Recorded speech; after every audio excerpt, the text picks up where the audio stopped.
So there are a few questions here about, you talked a lot about biomarkers and how it's going to move the process and the research forward. And people always ask, well, we sat down with you in your lab the other day, the first question that came was, we were gathering, was, when are we going to have a cure?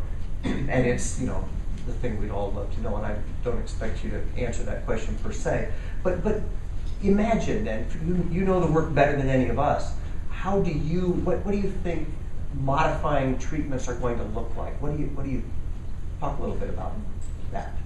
Sure. So, I mean, my hope. So I started to tell you sort of my hope for how that, 63-year-old guy, how in the future, how he might be diagnosed with something.